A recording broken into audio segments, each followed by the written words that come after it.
Doctor Hina जी द्वारा रखे गए समर्थन के प्रस्ताव के समर्थन के लिए खड़ा हुआ हूं और आपका और पार्टी का धन्यवाद देना चाहूँगा कि मुझे इस कार्यकाल के अंतिम राष्ट्रपति के अभिभाषण पर मुझे अपनी बात कहने का आपने अवसर प्रदान किया। हिना जी ने बहुत सिलसिलेवार सरकार की योजनाओं को बताया है, लेकिन मैं इसकी शुरुआत यहाँ से करना चाहूँगा कि जैसे गुप्त काल भारत का स्वर्ण युग था, ऐसे मोदी जी का ये 10 साल का कार्यकाल इस शताब्दी का स्वर्ण युग है। मैं पहली उपलब्धि अध्यक्ष महोदय ये बताना चाहूँगा योजनाओं से पहले कि ये लुटियन जोन है, ये काजल की कोठरी है।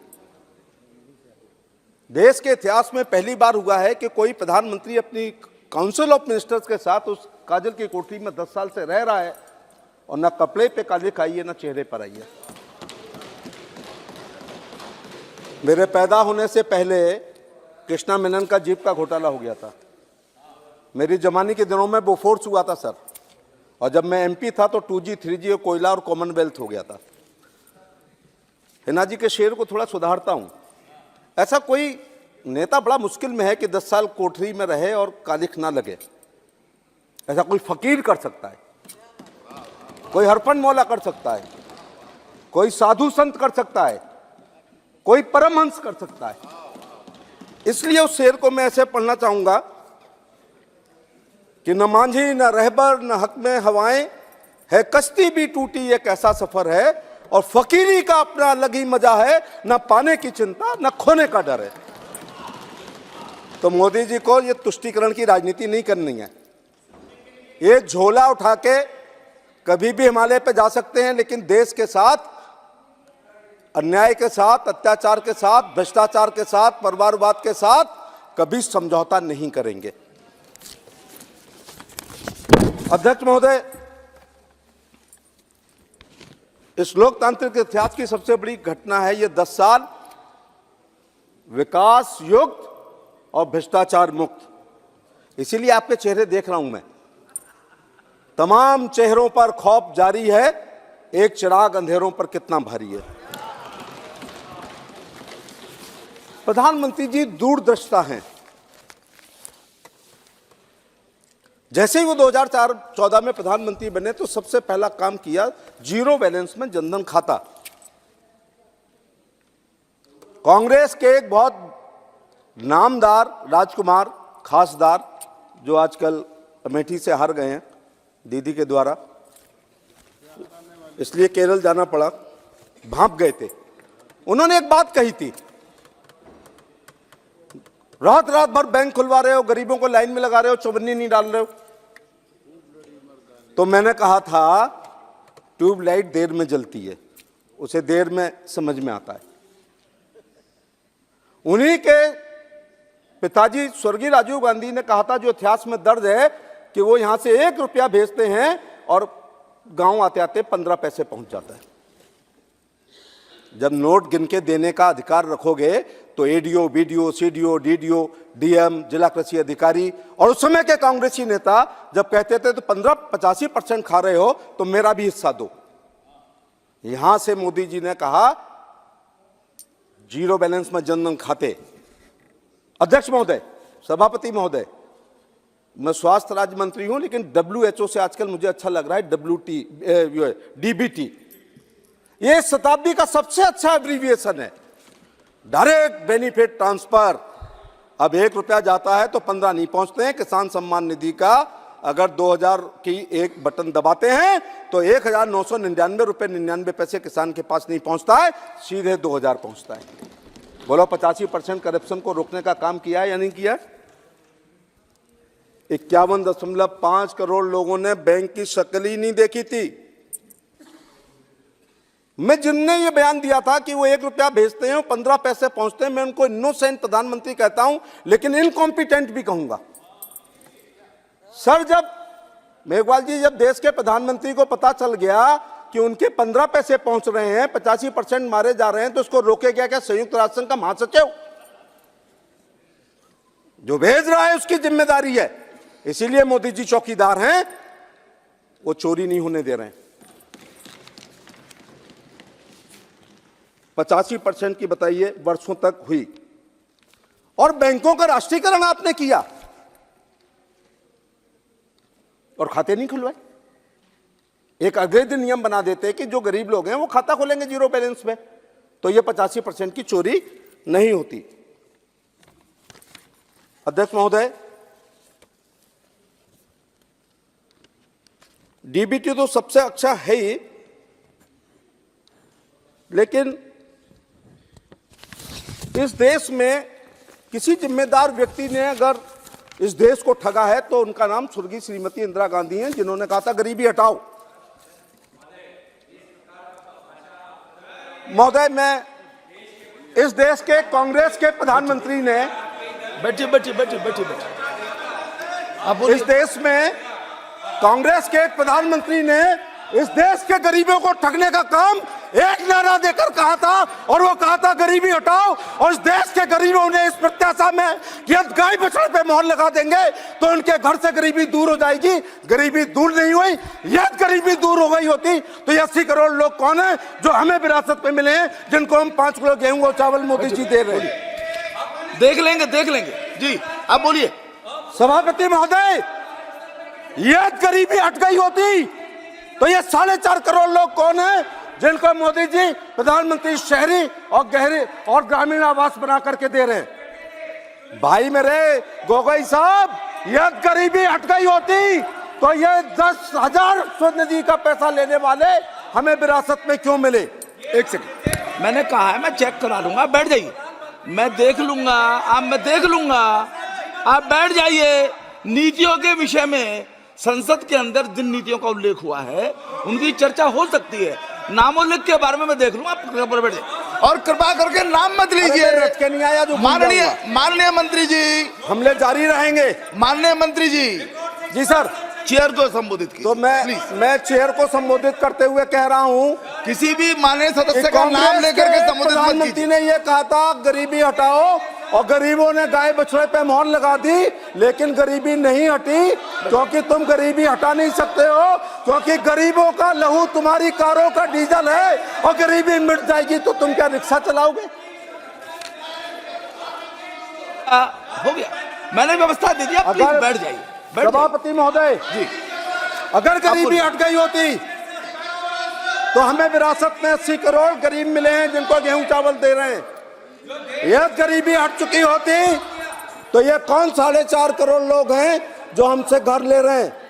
यह गरीबी हट गई होती तो ये कौन करोड़ों लोग हैं जो केवल 10,000 स्वनिधि में मांग रहे हैं? यह गरीबी हट गई होती तो ये मुद्रा योजना में 50,000 रुपए का लोन लेने वाले आखिर गरीब कहां से आ गए? और यह गरीबी हट गई थी तो केवल 12,000 का शौचालय लेने के लिए हम लोगों के घर पे गरीब लोग नहीं आते। यह गरीबी हट गई होती तो 5 लाख प्रति व्यक्ति प्रति साल का आयुष्मान कार्ड देने की हमको जरूरत ही नहीं पड़ती। और यह गरीबी हट गई होती तो आपको टेली लोन लाने की जरूरत नहीं होती। यह गरीबी हट गई होती तो आपको मेघवाल जी न्याय बंधु नहीं लाना पड़ता। और यह गरीबी हट गई होती तो ई कोर्ट नहीं बनाने पड़ते। यह गरीबी हट गई होती, टेली लोन, न्याय बंधु। कृपया चेयर को संबोधित कीजिए। नहीं पड़ती। माननीय मंत्री जी, चेयर को आपको मौका मिलेगा, आपको मौका मिलेगा, विपक्ष को मौका मिलेगा, अपनी बात तब रखिएगा। प्लीज आप बैठ जाइए जी, बैठिए। ताता बंदनिया कांग्रेसों के लिए पूजनिया, नित्य बंदनिया इनके लिए वो गरीबी नहीं हटा पाई। एक बार फिर शेर सुना दूं कि गरीबों का लहू तुम्हारी कारों का डीजल है। गरीबी मिट जाएगी तो तुम क्या रिक्शा चलाओगे? तुम रिक्शा चलाने पर मजबूर नहीं हो गए। ये मोदी जी हैं जिसमें 25 करोड़ 10 साल में बहुआयामी गरीब लोग गरीबी रेखा से ऊपर आ चुके हैं। इसको कहते हैं गरीबी हटाओ। कालाहाड़ी भूल गए आप लोग? भूख से लोग मरते थे, बिना एक्सरे के पसलियां दिखाई पड़ती थी, विदेशी लोग फोटो लेने आते थे, राष्ट्रीय शर्म की बात थी। कालाहाड़ी से एक बार आई थी खबर कि भूख से मरे हैं, आपकी पार्टी ने स्वीकार नहीं किया। मैंने कहा था चूंकि पुलिस में रहा हूं कि पोस्टमार्टम करा दो। यह बड़ी आंतों में पिछले 72 घंटे में कच्चा या पक्का हुआ अनाज बचा है तो भूख से नहीं मरे हैं, बीमारी से मरे हैं। आप लोग पोस्टमार्टम नहीं कराए क्योंकि खुल जाते। हम सबको सभापति महोदय मरना है, लेकिन पिछले 10 साल से 140 करोड़ में एक भी आदमी भूख से नहीं मरा है, क्योंकि 5 किलो गेहूं और चावल उसको निःशुल्क मिल रहा है। और कल बजट में कह दिया गया है कि 5 साल आगे की भी गारंटी ले ली गई है। सड़क पर शौच करती हुई महिला को क्या नहीं देखा था आप लोगों ने? फिर नाम ले लूंगा तो मिर्ची लग जाएगी। पहले प्रधानमंत्री ने ज्यादा देखा क्योंकि हम सब महागरीब थे, फिर दूसरे प्रधानमंत्री ने देखा, मैं नाम नहीं ले रहा, फिर तीसरे प्रधानमंत्री ने देखा, और वो कई बार देखा, कई बार रही हैं। फिर चौथे ने देखा, 5वें, 6वें, 7वें, 8वें, 9वें ने देखा। और ये भी देखा कि जब वो महिला शौच कर रही होती थी, कोई बड़ा बूढ़ा आ जाता था या फटफटिया रोशनी वाली आ जाती थी, वो अचानक खड़ी होती थी। इस देश में कहा जाता है कि खाना खाते हुए कोई लाट साहब आ जाए नहीं उठना है, लेकिन मैं कहता हूं खाना खाते हुए उठते में ना कपड़े खराब होते हैं और ना पेट खराब होती है। लेकिन ये कोई बिजली का स्विच है कि महिला शौच के लिए बैठी, स्विच ऑन कर दिया, मोशन हो गया और अचानक खड़ी हो गई तो स्विच ऑफ हो गया? उसमें पेट भी खराब होता था, कपड़े भी खराब होते थे। इस दर्द को मोदी जी ने समझा और शौचालय बनाने का काम किया और लाल किले की प्राचीर से इस शब्द को बोला। हुजूर आला सभापति महोदय, मैं आपके ही जिले में पुलिस में था। बलात्कार की जब रिपोर्टें आती थी, मैं थाना इंचौली में रहा, लालकुर्ती में रहा, मैं आपके सरदना में रहा। अगर एफआईआर आती थी बलात्कार की तो उसमें लिखा होता था मेरी पत्नी, बेटी या बहन शौच करने के लिए गई थी तो बदमाश ने बुरा किया, क्योंकि हमारी बहनें सूर्योदय से पहले अंधेरे में जाती थी और सूर्यास्त के बाद जाती थी। इसका बदमाशों ने फायदा उठाया। जब से ये इज्जत घर बने हैं, बलात्कारों में कमी आ गई है। ये एक बड़ा काम मोदी जी ने करने का काम किया है। ये इतना बड़ा हुआ है हुजूर आला, उज्ज्वला योजना 11 करोड़। ऐसे मत बोला करो, इसको ऐसे बताया करो। कंडे पे रोटी बनाते हुए, अरहर की खाड़ू पे रोटी बनाते हुए, सरसों की तोई पे खाड़ू बनाते हुए, और दीदी ढेंचा पे रोटी बनाते हुए, और गीले कंडे पे रोटी बनाते हुए किस प्रधानमंत्री ने नहीं देखा था? शहर वालों, हमें आपकी भी हैसियत पता है। पत्थर के कोयले पे, लकड़ी के कोयले पे, लकड़ी के बुरादे पे, बत्ती वाले स्टोव पर, फिर पीतल के स्टोव पर, फिर लोहे के स्टोव पर।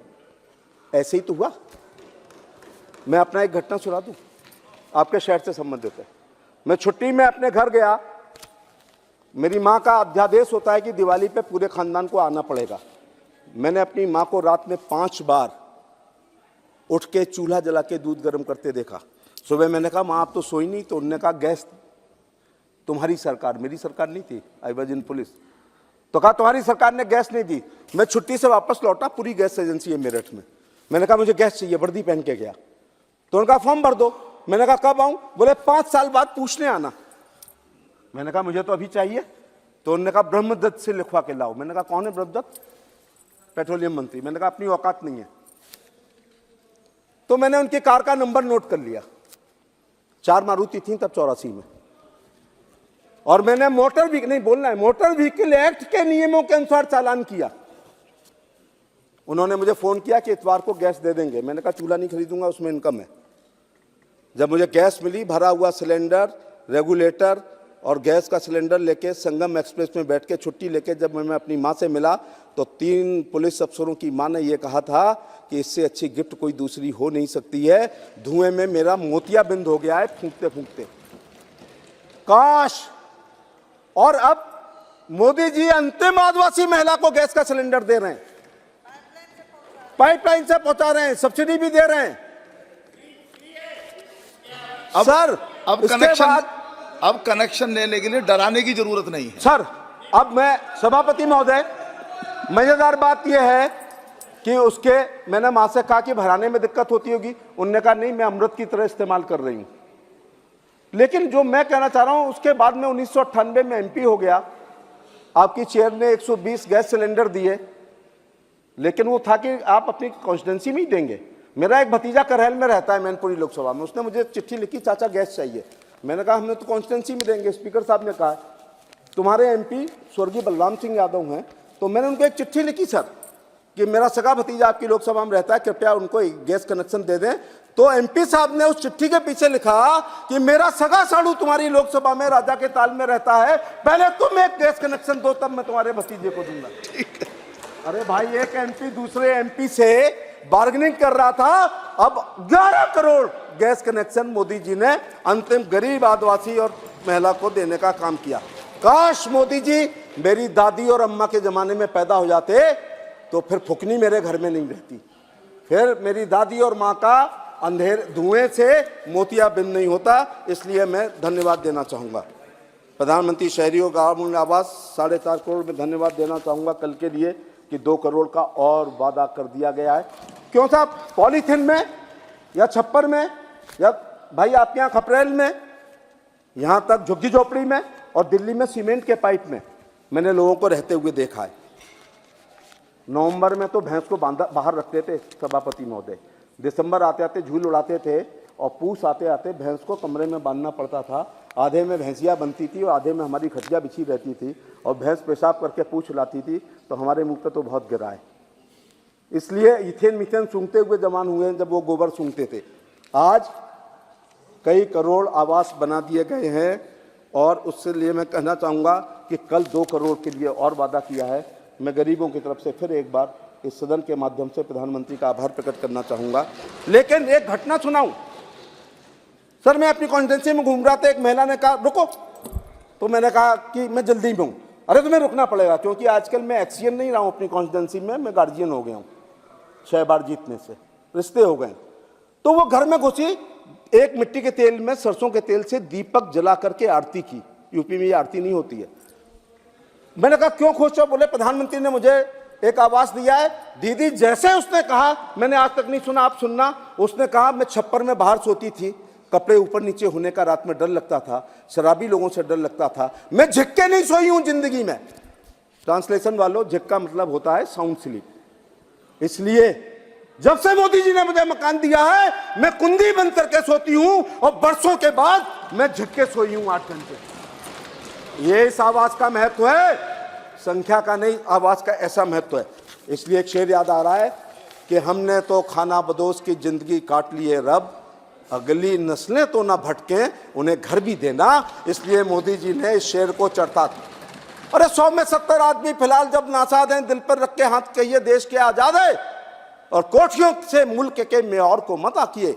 आधा हिंदुस्तान तो फुटपाथ पर आबाद है, और इस फुटपाथ पर आबाद झुग्गी में रहने वाले, झोपड़ी में रहने वाले, छप्पर में रहने वाले, खपरेल में रहने वाले, पॉलीथिन में रहने वाले, लोहे की टिन में रहने वाले और सीमेंट के पाइप में रहने वाले लोगों को मोदी जी ने पुनः 2 करोड़ स्वीकृत करके उनके लिए छत बनाने का काम किया है। 80 करोड़ लोग 5 किलो गेहूं और चावल, काला हांडी को दोबारा नहीं कहूंगा, एक्सरे की जरूरत नहीं पड़ती थी। आप लोग गरीब कहते थे हम लोगों को, और मोदी दरिद्र कहते थे। मोदी जी हमको दरिद्र नारायण समझते हुए, ईश्वर तुल्य मानते हुए गरीबों को ये 150 योजना लेकर के आए हैं। इसलिए गरीबी हट रही है, इसलिए 25 करोड़ लोग गरीबी से ऊपर आ गए। मैं ये कहना चाहूंगा प्रोफेसर साहब कि आजादी के बाद अगर मुझसे कोई ये पूछे पत्रकार कि तुम्हारे 6 कार्यकाल की सबसे अच्छी योजना क्या है, 6 कार्यकाल बड़े छोटे होते हैं, मैं तो इस युग की सबसे बड़ी योजना मानता हूं प्रधानमंत्री जन आरोग्य योजना का आयुष्मान कार्ड। 5 लाख प्रति व्यक्ति प्रति साल, पूरे खानदान का इलाज, और कल से 25 लाख आपकी आंगनबाड़ी और 10 लाख आशा बहनों को जोड़ करके स्वास्थ्य का अंत्योदय करने का काम नरेंद्र मोदी जी ने कल के बजट में करने का काम किया है। मैं ऐसे ही नहीं 1 नंबर कहता हूं हुजूर, 1 नंबर ऐसे नहीं कहता हूं। ये 80 करोड़ लोग अगर बीमार हो जाएं, ये 12,000 का शौचालय लेने वाले अगर बीमार हो जाएं, ये सोनदी वाले 10,000 लेने वाले अगर बीमार हो जाएं, यह मनरेगा के मजदूर वाले, अभी आऊंगा बंगाल पे, यह मनरेगा के मजदूर बीमार हो जाएं तो क्या होगा? धोखे से अगर ये घुस गए कॉर्पोरेट अस्पताल में तो जेवर बिक जाएंगे, पूरी खेती बिक जाएगी, और 5 रुपए सैकड़े पे उधार लेंगे तो भी इलाज नहीं हो पाएगा। हम सबको मरना है, लेकिन मोदी काल में इलाज के अभाव में एक भी आदमी नहीं मरेगा, नहीं मरेगा, नहीं मरेगा। सब जब हम गरीब लोग, मैं गांव में पैदा हुआ हूं 32 घरों के मकान में, इसलिए जब गांव का आदमी बीमार होता है पहले दिन बीमारी को नोटिस में नहीं लेता है, दूसरे दिन चाय में अदरक डाल के कोल्ड एंड कफ को ठीक करने का प्रयास करता है, तीसरे दिन काढ़ा पीता है, चौथे दिन अपनी जेब में डले हुए रुपयों की औकात के अनुसार अपने डॉक्टर का चयन करता है, और एलीट क्लास के लोग अपनी बीमारी के अनुसार अपना एक्सपर्ट का चयन करते हैं। तब वो डॉक्टर के पास जाता है और डॉक्टर कहता है 5 दिन का एंटीबायोटिक कोर्स चलेगा। तो मेरे गांव की भाषा में भाड़ में जाए डॉक्टर साहब, तुम्हारा कोर्स, मेरी जेब में 45 रुपए डले, इसमें जितनी दवाई आती है उतनी दे दो। तब वो बिना रेपर के नीली पीली गोली कागज की पुड़िया में लपेट के देता है। लेकिन अब उनका भी जेब में 5 लाख प्रति व्यक्ति प्रति साल का मोदी की गारंटी का कार्ड जेब में डला हुआ है, जैसे हमारे एमपीओ के जेब में सीजीएचएस का डला है। ये मोदी की गारंटी है। आंगनवाड़ी बोल दिया सर, आंगनवाड़ी 25 लाख, 10 लाख आशा, 35 लाख, 4 का गुणा कर दो, 1,40,00,000 को कल आयुष्मान कार्ड देने का काम कर दिया है। जो आंगनवाड़ी करती गर्भवती महिला के टच में आती है, जो आशा बहनें गर्भवती महिला जो 3 साल के बच्चे का स्वास्थ्य का ख्याल रखती थी, अगर वो बीमार हो जाती, उसकी बाईपास होती, उसकी अगर लीवर खराब हो जाता तो क्या कर पाती? मोदी जी ने यह ध्यान रखा है, और इसी को नारी सशक्तिकरण कहते हैं। असली नारी सशक्तिकरण यह है कि अंतिम पायदान पर खड़ी हुई महिला को 20 लाख रुपए का, 4 तो होते हैं मियां बीबी 2 बच्चे, 20 लाख रुपए आज से उसकी जेब में पड़े। दिल्ली जा रही होगी, अगर मथुरा में तबीयत खराब हो जाएगी ना, तो मथुरा में उतर के किसी भी इंडिपेंडेंट अस्पताल में घुस जाएगी, तो उस डॉक्टर को इलाज करना ही पड़ेगा, और नहीं करेगा तो फिर मैं भी स्वास्थ्य राज्य मंत्री हूं, देखूंगा फिर 10,000 रुपए। सर स्वनिधि मुझे बहुत अच्छी लगती है, it is very close to my heart. अंडे वाला, केले वाला, ठेले वाला, पास्ता वाला, पिज्जा वाला, बर्गर वाला, चाउमीन वाला, मूंगफली वाला, गज्जक वाला, पंचर वाला, 10,000 सब्जी वाला, ऑमलेट वाला, 10,000 से सक्सेस स्टोरी मुरमुरा वाला, 10,000 से लेकर के अपने परिवार का गुजारा कर रहा, पेठा वाला 10,000 से गुजारा कर रहा है। और मेरे बहुत क्लोज मुद्रा योजना है, कृषि योजना, तरुण योजना, किशोर योजना, इससे लोग गरीबी रेखा से ऊपर आ गए। मैं महोदय ये कहना चाहूँगा कि हाँ, आपके राज्य वाले लागू नहीं कर रहे हमारी आयुष्मान को। सर ये नहीं लागू कर रहे, प्लीज ये नहीं लागू कर रहे। आप कृपया बराबर 5 लाख प्रति व्यक्ति प्रति साल इनकी अपनी योजना होगी, हमारे 5 लाख क्यों छोड़ रहे हो? क्या कई बार लीवर ट्रांसप्लांट 15 लाख में नहीं होता है? कई बार बाईपास 5 से ऊपर नहीं जाती है? क्या कैंसर ऊपर नहीं जाता है? क्या हार्ट ऊपर नहीं जाता है?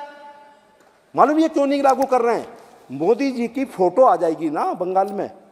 अरे मोदी जी तो पहुंच गए, शौचालय के माध्यम से, आवास के माध्यम से, 5 किलो गेहूं चावल के माध्यम से, स्वनिधि से, मुद्रा से आए, तो आयुष्मान वो तो पहुंच गए हैं।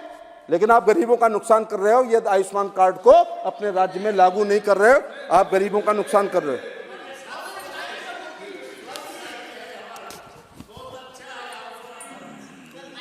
सर स्वास्थ्य में हाँ यहीं से जा रहा है पूरा, मुफ्त का चंदन घिस मेरे नंदन, तो भी नहीं घिस रहे हैं। भारत ने कोविड 19 में टीकाकरण की 220.67 करोड़ खुराकें हासिल करी, एक दिन में लगा दी। आयुष्मान भारत प्रधानमंत्री जन आरोग्य, ये जुमला नहीं है। 29.62 करोड़ आया हूं तो पढ़ के आया हूं, 29.62 करोड़ आयुष्मान कार्ड बना चुके हैं सर, और 6.15 करोड़ लोग अस्पताल में भर्ती होकर इलाज करा चुके हैं, और 75,000 करोड़ रुपए हम निर्गत कर चुके हैं। 10,000 से ऊपर प्रधानमंत्री जन औषधि केंद्र खुल गए। क्या लूट मचवाई थी आपने 60 साल में? 30% से लेकर 90% बचत हो रही है सर।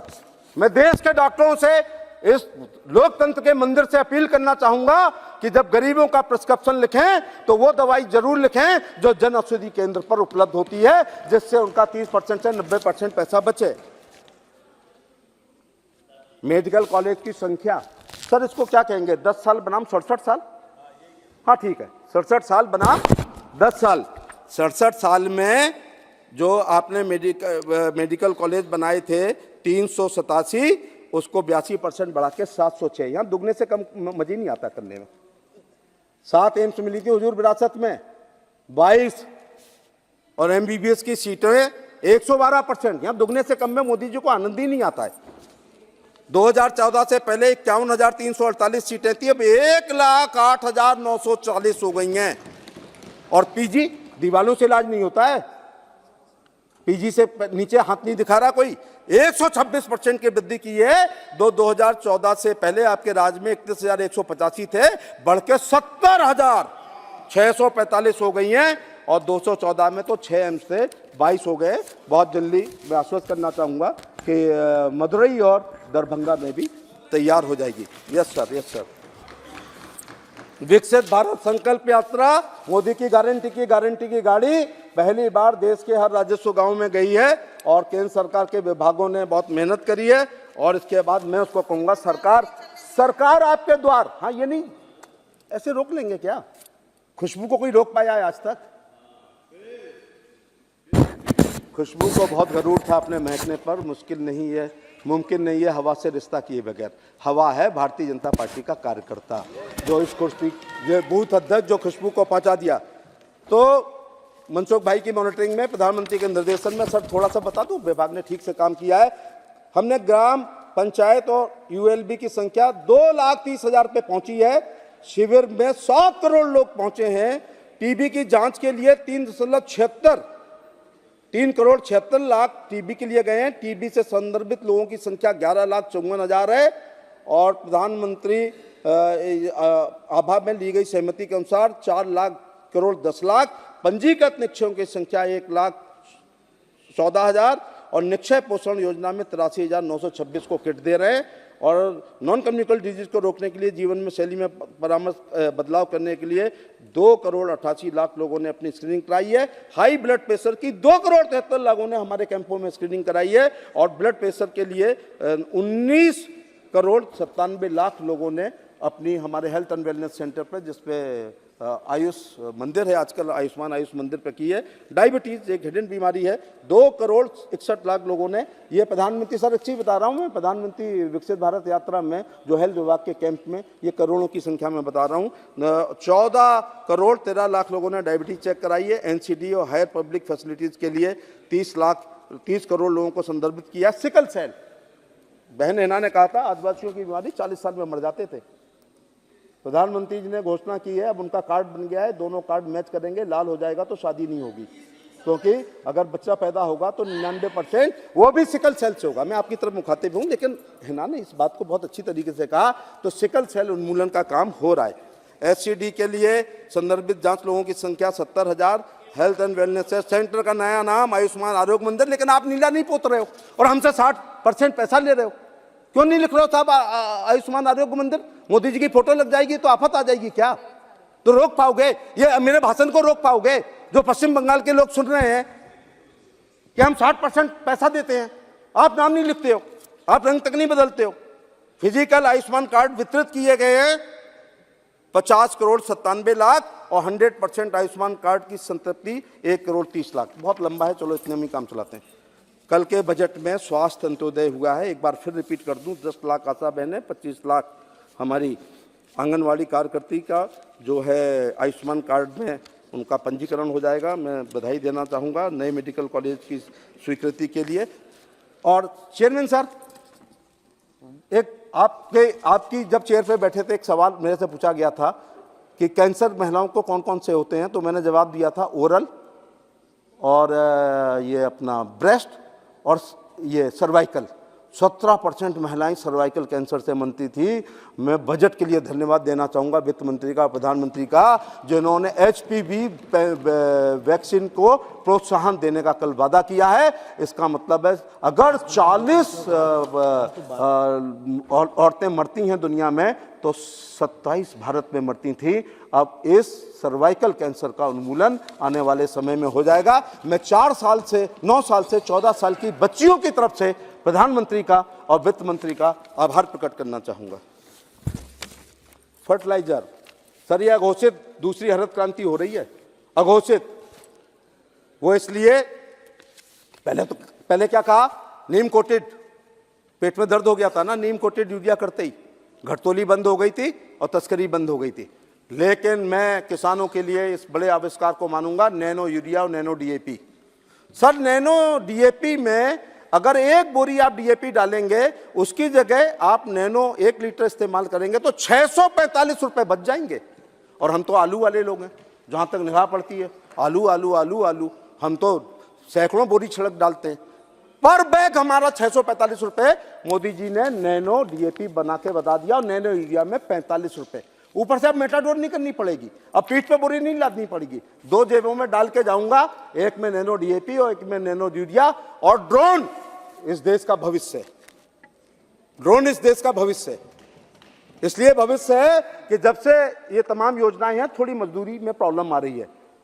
1 एकड़ का, चाहे कीटनाशक का, चाहे डीएपी लिक्विड का, चाहे नैनो यूरिया का छिड़काव 5 मिनट में हो जाएगा दीदी, 5 मिनट में 1 एकड़ का। अब सोचिएगा आने वाले समय, और 12,000 लोगों ने ड्रोन खरीद लिया है, 12,000 लोग, और मात्र 500 रुपए, और 500 रुपए में एक दिन में मजदूर 1.5 दिन में ले लेगा। तो ये एक बहुत बड़ा काम हुआ है।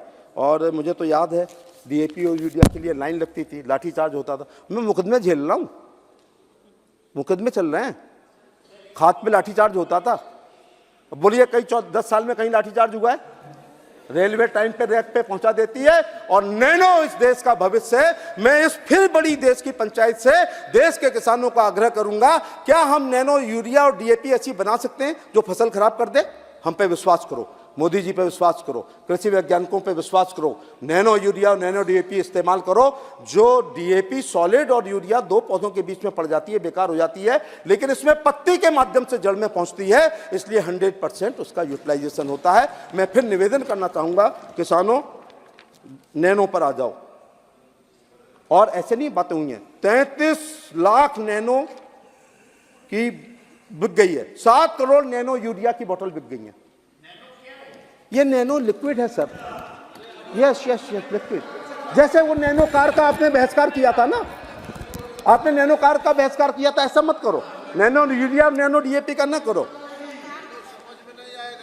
अरे प्रोफेसर सब समझते हैं, ये सदी बन के हलवा खाते हैं। 33 लाख नैनो डीएपी और 7 करोड़ नैनो यूरिया बिक चुकी है, और 12,000 सेल्फ हेल्प ग्रुप ले चुके हैं। मैं देश के नौजवानों से कहना चाहूँगा कि एक अगर ड्रोन खरीद लोगे तो पैडी में करिए, फिर व्हीट पे करिए, फिर जायद की फसल पे करिए, फिर रबी पे करिए, फिर खरीफ पे करिए, फिर दक्षिण भारत में नारियल पे चले जाओ, रबड़ पे चले जाओ। जैसे सर जेसीबी मशीन हमेशा चलती थी तो 20 लोग देखते थे, हमारे ड्रोन को 1,000 लोग देखने आते हैं। जब देखेंगे तो उसको खरीदेंगे, उससे इस्तेमाल भी करेंगे। प्रधानमंत्री ने कहा किसानों की आय को दुगना कर देंगे। मुझे लगा ना तो उत्पादन दुगना होगा, ना मूल्य दुगना, कैसे होगा? तो मैंने तब रात में आके अखबार को पढ़ा, किसानों की बात का, प्रधानमंत्री की बात का किसानों ने अनुसरण किया, और अब वो पशुपालन के द्वारा, मुर्गी पालन के द्वारा, मछली पालन के द्वारा, सुअर पालन के द्वारा, मधुमक्खी पालन के द्वारा किसान मोर्चा का आप अध्यक्ष रहे, और सब्सिडी ड्रिप इरिगेशन में, स्प्रिंकलर इरिगेशन में, इसके अलावा अपने ये एक्वाकल्चर के द्वारा, औषधि खेती के द्वारा, फूलों की खेती द्वारा, और फलों की खेती द्वारा हमारा किसान इस समय अपनी आय को दुगना करने का काम कर रहा है। इसलिए 25 करोड़ लोग गरीबी रेखा से ऊपर आ गए। किसान सम्मान निधि, सर इसको हम विस्तार से नहीं बताते हैं, हम कह देते हैं 11 करोड़ लोगों के हिस्से में इतने करोड़ आए, 11 करोड़ किसानों को। ऐसे नहीं होता है, 2.8 लाख करोड़ आ गए 11.5 करोड़ में। लेकिन इसको मालूम क्या कहा प्रधानमंत्री ने? ना एकड़ तय किया, ना हेक्टेयर तय किया, ना बीघा तय किया, ना कूड़ तय किया। सर ये जितनी बड़ी मेज है ना, बीच में ये लोग सेक्रेटरी लोग लिख रहे हैं, अगर किसी किसान के रिकॉर्ड में खतौनी में इतनी 1 कूड़ जमीन होगी, हो सकता है फसल 100 रुपए की ना हो, लेकिन 2-2 हजार की 3 किस्तें उसके खाते में आएंगी, और 15 किस्त आ चुकी है। खेती कब है? हम लोग तो किसान के बच्चे, जब ओले से, पाले से, अतिवृष्टि से, अनावृष्टि से, गाय से, नील गाय से, आग से बच जाए, बाढ़ से, सुखाड़ से बच जाए, तब हमारी हो सकता है खेती ना हो तो भी फसल बीमा योजना है। लेकिन 6,000 की गारंटी नरेंद्र मोदी ने ले ली है। पूरे 2,000 पहुंचते हैं, और जिस दिन पहुंचते हैं ना, उस दिन खाते में आते हैं सर। 1 किलो मिठाई लेके जाता है किसान घर में, वैसे जाता है। सीकर में तो दबाया था, झुंझुनू में, और मैं चित्तौड़ में था आपके राज्य में, मैसेज आ गया कि 2,000 आ गए, 2,000 आ गया। एक महिला ने मेरे से कहा मोदी जी को राम राम कहना। मैंने कहा तुम ही कह देना। बोले, मैंने कहा चिट्ठी लिख दो, वो जवाब देते हैं। क्यों कहूँ राम राम? बोले मेरी विधवा पेंशन के 1000 रुपए जब आते हैं उसके 3 दिन पहले से मेरी बहू मेरे पैर दबाना शुरू कर देती है। ये सम्मान करा दिया है बड़े बूढ़ों का मोदी जी ने।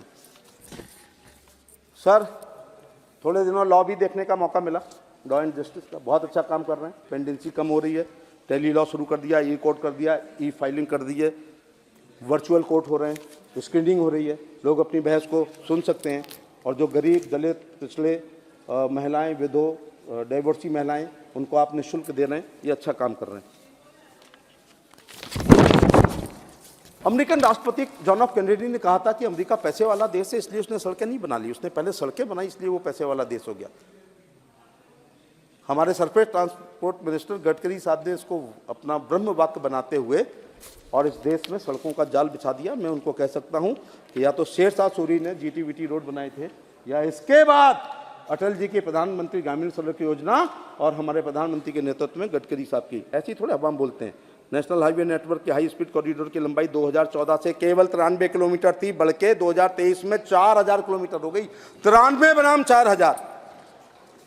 मार्च 2014 से दिसंबर 23 के बीच भारत में एनएच नेटवर्क का 1.6 गुना 91,267 किलोमीटर से 1,46,145 किलोमीटर हो गया है। और रेलें 1 शताब्दी चलाई थी साहब, राजधानी गतिमान चल रही है, वंदे भारत चल रही है, दुरंतो चल रही है, बुलेट की तैयारी हो रही है। एक शेर याद आता है कि तुम किसी रेल से गुजर जाती है और मैं किसी पुल सा थरथराता हूँ। आजकल इतनी स्पीड पे ट्रेनें चल रही हैं। चौधरी साहब ने कहा था कि खेत देश की खुशहाली का रास्ता खेत खलियान से जाता है, लेकिन मैं इसमें थोड़ा सा संशोधन करूंगा कि यदि देश की खुशहाली का रास्ता खेत खलियान से जाता है तो देश की खुशहाली का रास्ता एमएसएमई होकर के भी जाता है। और इस एमएसएमई में बहुत बड़ा काम हमारे प्रधानमंत्री जी ने करने का काम किया है। सामाजिक न्याय, सोशल इंजीनियरिंग पे बहुत इस देश में चर्चा हुई है। संविधान की 103 संशोधन अधिनियम 2019 में समाज के आर्थिक रूप से कमजोर वर्गों के लिए 10% आरक्षण की शुरुआत की। 103 CA को सुप्रीम कोर्ट ने बरकरार रखा। मेडिकल, NEET, PG और UG में अखिल भारतीय कोटा में पहली बार OBC और EWS का आरक्षण किया गया। धन्यवाद पिछड़ों की तरफ से और गरीब उच्च वर्ग की तरफ। लंबे समय में चली आ रही मांग को राष्ट्रीय पिछड़ा वर्ग, इससे तो मेरा मन कर रहा है थोड़ा सा बोलने का कि SC कमीशन होता था साहब, ST कमीशन होता था, माइनॉरिटी कमीशन होता था। बैकवर्ड के लोग वो बैकवर्ड के कमीशन का नाम नहीं जानते थे क्योंकि वो दंतहीन था, वो शक्तिहीन था, सम्मान करने की ताकत नहीं थी। क्या प्रजापति समाज का बच्ची मिट्टी के बर्तन बनाने के लिए मिट्टी लेने जाती है, उसके साथ गलत काम नहीं होता था? तो क्यों नहीं था कमीशन? कमीशन था तो दंतहीन शक्तिहीन का। हमारे साथ भाइयों की नदी के किनारे हमारी बालू का काम या मछली का काम या खेती का काम करते हैं, क्या बैकवर्ड के साथ एट्रोसिटी नहीं होती थी? कमीशन में जान नहीं थी सर। दंतहीन शक्तिहीन कमीशन को कोबरा बना दिया है मोदी जी ने और उसको संवैधानिक दर्जा देने का काम कर दिया है। ये बड़ा काम हो गया है। और आप लोग, हम पिछले दलितों को बन क्या सोचते थे, हम बाईं तरफ का शून्य है, हमारी तो कोई औकात ही नहीं है। एक शेर है कि बाएं जानिब का सिफर हो तुम्हारी हस्ती क्या है, चाहो तो घटा लो। अरे मोदी जी ने कहा ये दलित और पिछड़े और महिलाएं और जवान ये दाएं तरफ का शून्य है, जिसके साथ जाते हैं 10 गुना कर देते हैं। इसलिए स्टैंडिंग कमेटी जो नहीं थी वो बना दी है, संवैधानिक दर्जा दे दिया है, क्रीमी लेयर बढ़ा दी है। जो ओबीसी के लोग अपने बच्चों को पीटर्स, फेटिक, चार्ल्स जार्जी, GD Goenka, DPS, Doon, Mayo, Sherwood में पढ़ा पाते थे, वो तो आ जाते थे कि उसमें क्रीमी लेयर के चक्कर में। और जो चुंगी के स्कूल में पढ़ाते हैं उनको आरक्षण था, इसलिए क्रीमी लेयर बढ़ा करके अच्छे घर के बच्चों को भी आरक्षण देने का काम कर दिया है। ये अच्छी बात है, मैं धन्यवाद देना चाहूंगा। सबसे ज़्यादा ओबीसी एमपी हैं इस पार्टी में, सबसे ज़्यादा SC MLA, SC MP, SC Rajya Sabha, SC मंत्री, SC जिला परिषद के अध्यक्ष, SC कोऑपरेटिव बैंक के अध्यक्ष, SC भूमि विकास बैंक के अध्यक्ष और सबसे ज़्यादा OBC मिनिस्टर आज तक के इतिहास में। और OBC MP, OBC MLA, OBC MLC, OBC Rajya Sabha, OBC minister, OBC bank के अध्यक्ष, OBC भूमि विकास के ब्लॉक प्रमुख और वो। और सर अंतिम पायदान पर खड़ी हुई कुछ जातियां हैं, जैसे कढ़ेरे हैं, ठटेरे हैं, दर्जी है, बुर्जी है, तेली है, तमोली है, चौरसिया है, निषाद है, मल्ला है, बघेल है, कुर्मी है, सुनार है, लोहार है, विश्वकर्मा है। अंतिम पायदान पर खड़े थे। आजकल मैं और दीदी दोनों, मोदी जी ने मंत्री बनाया तो हमारी जात के लोग भी आजकल शास्त्री भवन और निर्माण भवन में बैठने का काम कर रहे हैं। ये है पिछड़ों के लिए असली दर्द, वरना पिछड़ों की बातें बहुत करी हैं। संसोपा ने बांधी घाट, पिछड़े पाँव में 100 में 60 दिया था 60। अंग्रेजी में काम ना होगा, फिर से देश गुलाम ना होगा, बड़े लोगों की क्या पहचान, गिटपिट अंग्रेजी टाई निशान नारे देते रहे, अपने बच्चों को अंग्रेजी पढ़ाते रहे, ऑस्ट्रेलिया से एमई कराते रहे, और हमारी कारों पर कृपया दूरी बना के लिखते रहे कीप डिस्टेंस की जगह। दोहरा चरित्र। इसलिए मैं आज कहूँगा अंग्रेजी भी पढ़नी है और भारत की सभ्यता, संस्कृत, धर्म, अध्यात्म को भी हमें बचा के रखना है। हाँ, भाजपा के नीति निर्धारकों का मैं धन्यवाद देना चाहूँगा कि आज़ादी के बाद पहली बार ओबीसी तो छोड़ो, मोस्ट बैकवर्ड क्लास में पैदा होने वाले, हर ऋतु में हर रेल पे चाय बेचने वाले, 10 बाई कमरा में 6 भाइयों के साथ रहने वाले, दूसरे के घरों में चौका बर्तन करने वाली माँ के बेटे, महान अति पिछड़ी जात को देश का प्रधानमंत्री बनाने का काम पहली बार देश ने किसी बार पहला किया है। इसलिए मैं धन्यवाद देना चाहूँगा। सर, बचपन में सुना था तीसरा विश्व युद्ध पानी पे होगा, हो ही नहीं रहा, लेकिन मोहल्ला युद्ध हो रहे थे। हफ्ते में एक दिन 1 घंटे के लिए पानी आता था जहां मैं पढ़ता था, स्कूल छोड़ के पानी भरने आता था। 90% बीमारियां दूषित पानी की हैं। मेरी लोकसभा में एरई, रजापुर, कुतुबपुर, नगलापाड़, चिलासनी, रामगढ़, उमरगढ़, कैलाशपुर, बाघई, मिलिक, गोथुआ, रेजुआ, बढ़ालुई, सिलामई, दोपहरिया, दुसवा, कुसैत, चौरथरा, खटौटा, हिनौना, नगला रूपी, निगो, नगला रामजीत, रामनगर, जटौली, रुपधनु, बांधनु, चौकड़ा, नयाबास, फतेहपुर, अगरपुर, सिखरा, जो जमीन में पानी था वो पीना पड़ता था। जल जीवन मिशन में ओवरहेड टैंक से ट्रीटेड वाटर पिलाना पड़ेगा। और सर, राजस्थान में तो मेरी बहनें, दादियों, नानियों ने राजस्थान की 2 बार पानी लाती थी, 3 घड़े से 4 किलोमीटर जाके। अपने जीवन का 40% उन्होंने पानी में गुजारा है। तो पहले क्या है, 1 घंटा पानी आता है, बाल्टियां लगी हैं, गुंडा टाइप का आ जाता है, वो पहले लेता है। मेरे जैसा आदमी खड़ा था, मैंने कहा भाई तू पहले कैसे आ गया, मेरे को पागल समझ रहा है जो 4 बजे से लगाऊं। हम दोनों में झगड़ा हुआ, बाल्टियां चली, खून बहा, फिर वो धारा 147, 48, 49, 323, 504, 506, 307 और मेरी लोकसभा में भी 302 भी हो गई है पानी पे। इसलिए एक शेर है कि खून इस दौरे गरानी में बहुत सस्ता है। दौरे गरानी माने महंगाई। खून इस दौरे गरानी में बहुत सस्ता है। रात फिर गांव में कत्ल हुआ पानी पर मर्डर हो जाते थे, लेकिन अब नल के द्वारा जल, ट्रीटेड वाटर लोग पिया करेंगे। और मेरी लोकसभा तो गंगा जल पिएगी, बिस्लरी, एतमादपुर, हाँ गंगा जल साहब, गंगा जल। मोदी जी की वजह से हम 70 किलोमीटर दूर से ला रहे हैं गंगा जल। गंगा जल, और जब तक सूरज चांद रहेगा गंगा में पानी रहेंगे। आगरा लोकसभा के लोग गंगा जल पिएंगे।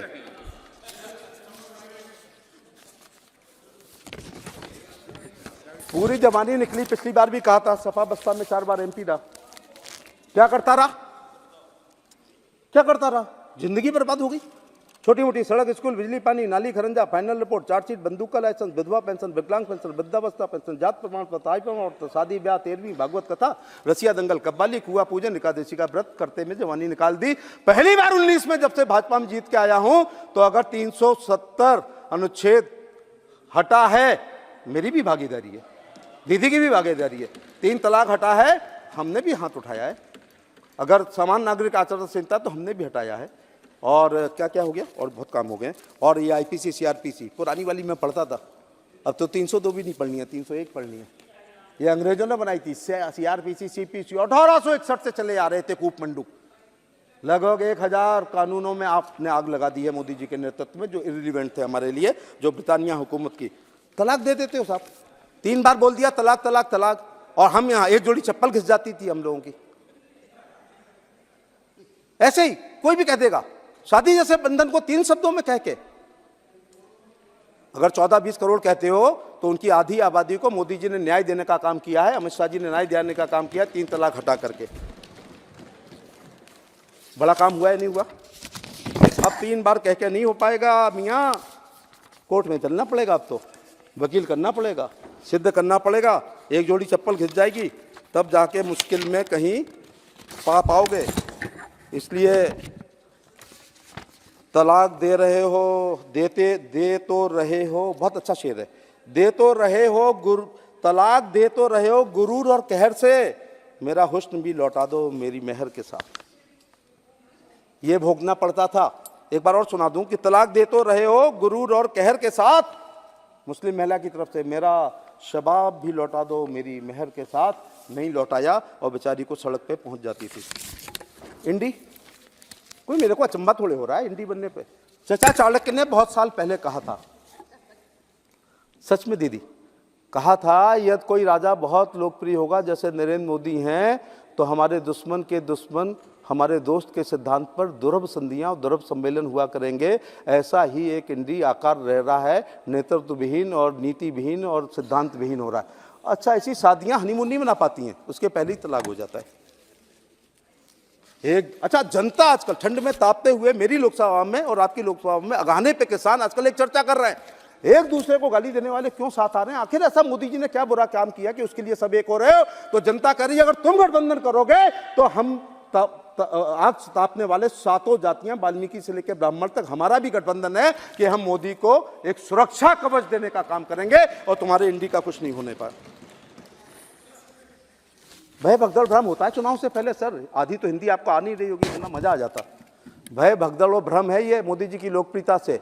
जहाज के कप्तान परंपरा है, कैप्टन मुल्ला ने जल समाधि ले ली थी 32 लोगों को बचाने के बाद कि कैप्टन की परंपरा है कि वो नहीं भागता है, लेकिन ये भय भगदड़ भ्रम से अच्छे अच्छे कप्तान भागेंगे। एक प्रधानमंत्री का सपना देखते थे, मुझे 6 बार जीतने पर उनका चुनाव चिन्ह नहीं पता है तेलंगाना वालों का, वो अपने मोहल्ले में ही निपट गए। इस देश के प्रधानमंत्री बनने के लिए सबका साथ, सबका विकास, सबका विश्वास, सबका प्रयास और 100% ईमानदार होना पहला गुण है, जो मैं ढूंढ रहा हूं दूरबीन लगा के, आपकी तरफ दिखाई नहीं पड़ रहा है। गए वो जमाने यूपी में जब सपा बसपा था तो समाजवादी पार्टी ने 16 टिकट घोषित कर दी और इनके राजकुमार से पूछे ही नहीं, और उसमें अपने घर के 3 टिकट कर दिए हैं। डरने की जरूरत नहीं है। उत्तर प्रदेश के लोगों, सपा बसपा गठबंधन झेल के आए हैं। जब बहन कुमारी मायावती ने, जब सपा के परिवार ने 5 टॉप की सीटें चुनी, एक आजमगढ़, एक मैनपुरी, एक फिरोजाबाद, एक कन्नौज और एक बदायूं, और बहन जी से 1.5 लाख का चेक लिया, इसके बाद भी 3 लोग हारे हैं। अब वो गठबंधन नहीं है, सपा बसपा, सपा बसपा, सपा बसपा। 2014 में मोदी जी आ गए, पहले था तुम सम पुरुष न मौसम नारी और यूपी लूटो बारी बारी। अब यूपी बारी बारी नहीं लूटेगी वहां पर। सर अगर मेरे से आप पूछें कि मैंने पहली योजना तो आयुष्मान कार्ड बता दिया, दूसरी क्या है? मैं दूसरी मानता हूं केंद्र सरकार की समस्त नॉन गजेटेड नौकरियों में इंटरव्यू समाप्त होना मैं बड़ी बात मानता हूं। सर भारत सरकार में ABCD 4 ग्रुप होते हैं, A में इंटरव्यू होगा, B में गजेटेड होगा, CD का नहीं होगा, और भाजपा शासित राज्य यूपी में काखा गागा, अरे गजेटेड में इंटरव्यू होगा, नॉन गजेटेड में इंटरव्यू नहीं हुआ। अब एक बच्चे ने कहा चाचा इंटरव्यू समाप्त होने को बहुत बोल रहे हो, तो मैं कहना चाहूंगा कि इंटरव्यू लेने के लिए नहीं होते थे, इंटरव्यू निकालने के लिए होते थे इनकी सरकार में। लेना है तो तू आगरा की स्पेलिंग बता, और नहीं लेना है तो तू चेकोस्लोवाकिया की बता। चेकोस्लोवाकिया की बताने के बाद भी नहीं लगी थी, बंदरबाट हो जाती थी। हाई स्कूल और इंटर की मार्कशीट को हमारी पीढ़ी के लोग पॉलीथिन में मढ़वा के रखते थे, रोजगार कार्यालय जाते थे, लिखित परीक्षा पास करते थे, पिताजी पे नोट नहीं थे और बरादरी पे बड़ा नेता नहीं था जो मुख्यमंत्री की सूची में हमारा नाम लिखा देता। इसलिए हमारे बड़े भाई लोग बेरोजगार हो गए, इसलिए कि सूची चलती थी। अब आ रहा है तो कोई ले नहीं पाएगा और नहीं ले रहा है तो कोई आ नहीं पाएगा। अब कृपया समाप्त करें माननीय मंत्री जी। 10 लाख नौकरी का वादा किया गया था मोदी जी ने, रोज 70,000 देते हैं हर महीने, और आप भी गई हैं, मैं भी गया हूं, बहन जी आप भी गई हैं। बिना पैसे के, बिना रिश्वत के, बिना जात को देखे हुए, बिना गोत्र को देखे हुए, बिना इटावा को देखे हुए, बिना जिले को देखे हुए, बिना अमेठी को देखे हुए, बिना रायबरेली के देखे हुए, योग्यता के आधार पर सिलेक्ट होकर के आ रहे हैं। आज भी अपने वर्कर को कह दो बिना इंटरव्यू के नौकरी लग गई है। प्रतियोगिता दरगाह, हिंदी के अखबार द हिंदू अखबार, टेलीविजन की न्यूज और खन्ना वर्मा की जीके की किताब को तुम्हारे बच्चे अगर 8 घंटे पढ़ लेंगे तो मोदी जी की बिना इंटरव्यू की 50,000 की नौकरी तुम्हारे घर का दरवाजा खटखटाएगी, मैं गारंटी ले रहा हूँ। पशुपालन हमेशा पेलर इकोनॉमी रही है, 70% दुग्ध बढ़ गया है। मुझे बहुत अच्छा लगा कि हमारी भेड़ों को बचाने के लिए और बकरियों को बचाने के लिए निःशुल्क मोदी जी ने गोट वैक्सीन और ब्रूसोलिस फ्री शी पॉक्स और गोट पॉक्स का इंतजाम किया है, और फुट और माउथ डिजीज के लिए लगभग 12 करोड़ सब वो लगाने का काम किया है, वैक्सीनेशन काम का किया है, एक क्रांति आ जाएगी। सर, सेक्स शॉर्टेज सीमन देश को बताना चाहता हूँ, मोदी जी की सरकार वर्गीकृत वीर से गायों के बच्चे कृत्रिम गर्भाधान से पैदा कर रही है। मालूम रिजल्ट क्या आया है? 92% बच्चियां पैदा हो रही हैं। दूध की नदियां बहती थी, सुना है बह जाएंगी। अगर देश के किसान मेरी आज की बात को मान के अपनी गाय को कृत्रिम गर्भाधान से वर्गीकृत वीर से कराएंगे तो एक गारंटी है, साहिवाल की बच्चियां पैदा होगी, थार पारकर की होगी, गिर की होगी और हरियाणवी गाय होगी और 12 साल तक जिंदा रहेगी। और बछड़ा पैदा हो गया तो ना हल चलते हैं, ना बैलगाड़ी चलती है, ना दाएं चलती है, ना रेहड़ चलती है। और दाएं तो तुम्हारा नेता जानता भी नहीं होगा कि दाएं किससे कहते हैं। इसलिए बछिया पैदा होगी तो दूध की नदी बहेंगी और बछड़ा पैदा होगा तो मशीन के आने से जब वो यूजलेस है, वो प्राइसलेस हो गया है। मैं धन्यवाद देना चाहूँगा कि एक 50 लाख की सब्सिडी है गोट और भेड़ पालने के लिए और 50 लाख की हमारी देशी 50 गाय को ही पाले। नागरिक उड्डयन, एक दिन प्रधानमंत्री ने कहा हवाई चप्पल वालों हवाई यात्रा करेंगे। 517 नए रास्ते ढूंढ लिए, 1000 नए एयरक्राफ्ट आ रहे हैं। आगरा में सिविल एयरपोर्ट बन रहा है, पर्यावरण ने क्लियरेंस दे दी है, टेंडर हो गया है। और मोदी कार्यकाल में ये पहले एक भी नहीं चलती थी, अब आगरा से लखनऊ, आगरा से बेंगलोर, आगरा से अहमदाबाद, आगरा से जयपुर और एक आध भूल रहा हूँ, आगरा से बेंगलुरु फ्लाइट शुरू हो गई है। और आपने पैसा दे दिया है, हमने जमीन इकट्ठी कर ली है, केंद्र ने पर्यावरण की स्वीकृति दे दी है, टेंडर हो गया है। देश का कोई भी व्यक्ति यदि भारत में पर्यटन की दृष्टि से आता है तो आगरा के ताजमहल देखने के लिए आता है, बाद में अन्य जगह जाता है। अब हम हवाई कनेक्टिविटी से जुड़ जाएंगे, इसलिए मैं मोदी जी का धन्यवाद देना चाहूँगा। इसरो, चंदा मामा दूर के नहीं रहे। आपको पता है 2013 में एक हॉलीवुड की फिल्म बनी थी इंटरस्टेलर, 1300 करोड़ आई थी कीमत। रील की कीमत 1300 करोड़ और रियल की कीमत आई है 615 करोड़। 615 करोड़ में चंद्रयान पहुंच गया है। चलो, आप तो अंतरिक्ष में भी करते थे घपलेबाजी, हम विश्व गुरु थे, हम नहीं है, हम बन जाएंगे। सर, 1192 हमारे लिए बहुत खराब था। जब मोहम्मद गौरी ने पृथ्वीराज चौहान को हरा दिया तो भारत की सभ्यता, संस्कृति, धर्म, आध्यात्म, गीता, पुराण, महाभारत, हमारे आविष्कार, हमारे विश्वगुरु, हमारा साहित्य, संगीत, कला, लोक भाषा पर कुठाराघात हुआ। फिर मोहम्मद गौरी, फिर कुतुबुद्दीन ऐबक, फिर इल्तुतमिश, फिर रजिया, फिर बलबन, फिर अलाउद्दीन खिलजी, मोहम्मद खिलजी, जलालुद्दीन खिलजी, फिरोज तुगलक, मोहम्मद तुगलक, गयासुद्दीन तुगलक, फिर सिकंदर लोदी, बहलोल लोदी, इब्राहिम लोदी, फिर बाबर, हुमायूं, अकबर, जहांगीर, शाहजहां और उसके बाद हुड़ों ने, यमनों ने, फ्रांसीसियों ने, डचेज ने और ब्रिटानिया हुकूमत ने हमें विश्व गुरु हम थे। हमारे कर्ण के पास बुलेट प्रूफ जैकेट थी। जेल वेड ने टेलीविज़न बाद में बनाया है।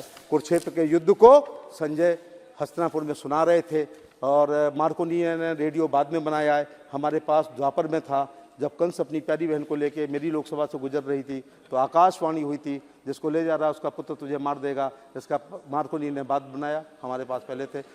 राइट ब्रदर्स ने जहाज सन 1900 में बनाया है और हमारे विश्वकर्मा जी ने बना लिया था, जिससे रावण हाईजैक करके, हाँ जी, पुष्पक हाई कोर्ट वो ले गया था।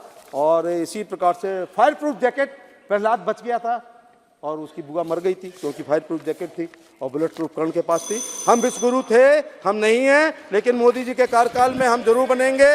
इसलिए मैं कहना चाह रहा हूँ, नई शिक्षा नीति, बाबा साहब ने कहा था विश्वगुरु विश्वगुरु। अरे आज की तारीख, स्थान और समय नोट कर लेना मित्रों, हम रहें ना रहें, लेकिन 2047 में जब देश आज़ादी के 100 साल मना रहा होगा, हम सुपर पावर होंगे, नंबर 1, हम नंबर 1 इकोनॉमी होंगे और हम विकसित राष्ट्र होंगे और मेरी भाषा में हमारी चौधराहट भी दुनिया के देशों में होगी। ये मेरे अपने शब्द हैं। तो शिक्षा, बाबा साहब ने क्या कहा था? शिक्षित बनो, संगठित रहो, संघर्ष करो। कभी ऐसे कहा था संगठित बनो, संघर्ष करो, शिक्षित बनो? जब तक शिक्षित नहीं होगा समाज, तब तक आगे नहीं बढ़ सकता है। सत्ता वो चाबी है जिससे दुनिया का ताला खुलता है, मैंने भी 5-6 बार खोल दिए, लेकिन शिक्षा वो चाबी है जिससे जंग लगे हुए भी ताले खुलते हैं। कुछ दीदी के कार्यकाल में जब वो HRD की मंत्री थी, और अब जितने तुमने IIT बनाए हैं उससे 5 गुने हमने बना दिए हैं, जितने IIM आपने बनाए थे उससे 10 साल में हमने 4 गुने बना दिए हैं, जितने एम्स आपने बनाई थी उससे 3 गुनी बना दी है, जितनी लॉ यूनिवर्सिटी आपने खोली थी उससे 4 गुनी खोल दी है। और सेंट्रल यूनिवर्सिटी, और हमारी JNU मार्का नहीं है, और हमारी यूनिवर्सिटी JNU मार्का नहीं है। G20 छोटी मोटी बात थी। जब तुम्हें अपनी पंचायत करनी पड़ती है गांव में तो बहुत अपने को लाट साहब समझते हो कि हमें पंचायत करनी पड़ रही है, और हमने तो पंचायत करी है 100 देशों की। मोदी जी ने G20 के द्वारा हमने भारत की सभ्यता, संस्कृति, धर्म, आध्यात्म, गीता, पुराण, महाभारत, लोक भाषा, लोक भोजन, लोक भूषा, लोक नृत्य, लोक गीत, लोक संगीत और अपने विज्ञान, अपनी प्रगति को हमने दुनिया के 100 देशों से अब ऊपर समाप्त हमने कीजिए। बताने का काम किया। अध्यक्ष जी, अन्यथा अगले वक्ता अध्यक्ष जी, का मैं नाम बोल आपसे दिया जाएगा। खत्म कर ही रहा हूँ, पहली बात तो टोका है आप आपने। समाप्त कीजिए। मेरी ससुराल आपके यहाँ है, थोड़ा जी सा जी चालू। जी जी जी, उसी कारण आपको इतना समय मिल गया। हाँ हाँ, जी अध्यक्ष महोदय, अध्यक्ष महोदय, चलिए चलिए हाँ, चलिए। यूरोप, अफ्रीकन गरीब कंट्री को, ठीक है, गरीब देश को आंखों में अब- आंसू अब थे, आप प्लीज समेटिए। मोदी जी को गले लगा लिया। समेटिए। सर मैं एकदम प्लीज, खत्म, एकदम प्लीज खत्म कर रहा समेटिए, हूँ। एकदम समाप्त कीजिए।